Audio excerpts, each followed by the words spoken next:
The keeper. We sat on the grassy bank below the hedge, waiting for darkness to fall. The sun had set now and the sky was a pale smoke blue, faintly glazed with yellow. In the wood behind us the shadows and the spaces in between the trees were turning from gray to black. "You could offer me anywhere in the world at this moment," my father said, "and I wouldn't go." His whole face was glowing with happiness. "We did it, Danny," he said, laying a hand gently on my knee. "We pulled it off. Doesn't that make you feel good?" "Terrific," I said. "But it was a bit scary while it lasted." "Ah, but that's what poaching's all about," he said. "It scares the pants off us. That's why we love it. Look, there's a hawk." I looked where he was pointing and saw a kestrel hawk hovering superbly in the darkening sky above the plowed field across the track. "It's his last chance for supper tonight," my father said. "He'll be lucky if he sees anything now." Except for the swift fluttering of its wings, the hawk remained absolutely motionless in the sky. It seemed to be suspended by some invisible thread, like a toy bird hanging from the ceiling. Then suddenly it folded its wings and plummeted towards the earth at an incredible speed. This was a sight that always thrilled me. "What do you think he saw, Dad?" "A young rabbit perhaps," my father said. "Or a vole or a field mouse. None of them has a chance when there's a kestrel overhead." We waited to see if the hawk would fly up again. He didn't, which meant he had caught his prey and was eating it on the ground. "How long does a sleeping pill take to work?" I asked. "I don't know the answer to that one," my father said. "I imagine it's about half an hour. It might be different with pheasants though, Dad." "It might," he said. "We've got to wait a while anyway, to give the keepers time to go home. They'll be off as soon as it gets dark. I've brought an apple for each of us," he added, fishing into one of his pockets. "A Cox's orange pippin," I said, smiling. "Thank you very much." We sat there munching away. "One of the nice things about a Cox's orange pippin," my father said, "is that the pips rattle when it's ripe. Shake it and you can hear them rattling." I shook my half-eaten apple. The pips rattled. "Look out," he whispered sharply.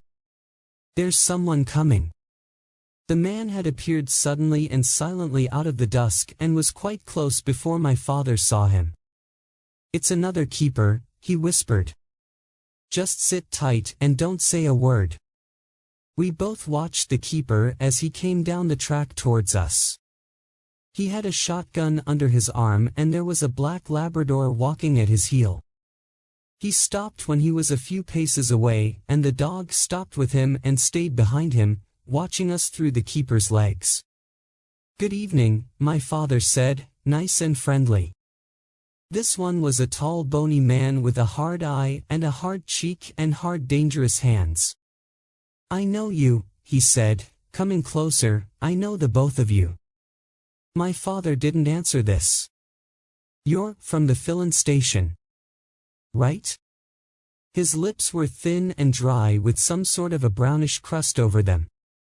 "You're from the filling station and that's your boy and you live in that filthy old caravan, right?"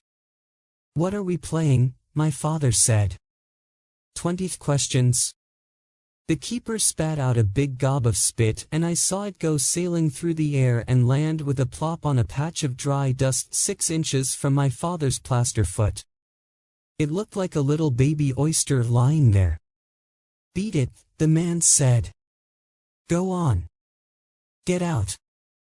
When he spoke, his upper lip lifted above the gum and I could see a row of small discolored teeth. One of them was black. The others were brownish yellow, like the seeds of a pomegranate. "This happens to be a public footpath," my father said. "Kindly do not molest us." The keeper shifted the gun from his left arm to his right. You're loiterin', he said, with intent to commit a nuisance. I could run you in for that. No, you couldn't, my father said. All this made me rather nervous. I see you broke your foot, the keeper said. You didn't by any chance fall into a hole in the ground, did you? It's been a nice walk, Danny, my father said, putting a hand on my knee, but it's time we went home for our supper. He stood up, and so did I. We wandered off down the track the way we had come, leaving the keeper standing there, and soon he was out of sight in the half-darkness behind us. That's the head keeper, my father said. His name is Rabbits. Do we have to go home, Dad? Home, my father cried. My dear boy, we're just beginning. Come in here. There was a gate on our right leading into a field, and we climbed over it and sat down behind the hedge. Mr. Rabbits is also due for his supper, my father said. You mustn't worry about him. We sat quietly behind the hedge waiting for the keeper to walk past us on his way home. A few stars were showing, and a bright three-quarter moon was coming up over the hills behind us in the east. We have to be careful of that dog, my father said. When they come by, hold your breath and don't move a muscle. Won't the dog smell us out anyway? I asked. No, my father said. There's no wind to carry the scent. Look out. Here they come. Don't move. The keeper came loping softly down the track with the dog padding quick and soft-footed at his heel. I took a deep breath and held it as they went by. When they were some distance away, my father stood up and said, It's all clear. He won't be coming back tonight. Are you sure? I'm positive, Danny. What about the other one, the one in the clearing? He'll be gone, too. Mightn't one of them be waiting for us at the bottom of the track? I asked. By the gap in the hedge? There wouldn't be any point in him doing that, my father said. There's at least 20 different ways of reaching the road when you come out of Hazel P.S. Wood. Mr. Rabbits knows that. We stayed behind the hedge for a few minutes more just to be on the safe side.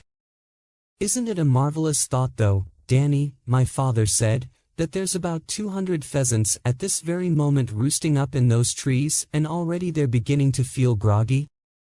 Soon they'll be falling out of the branches like raindrops. The three-quarter moon was well above the hills now, and the sky was filled with stars as we climbed back over the gate and began walking up the track towards the wood.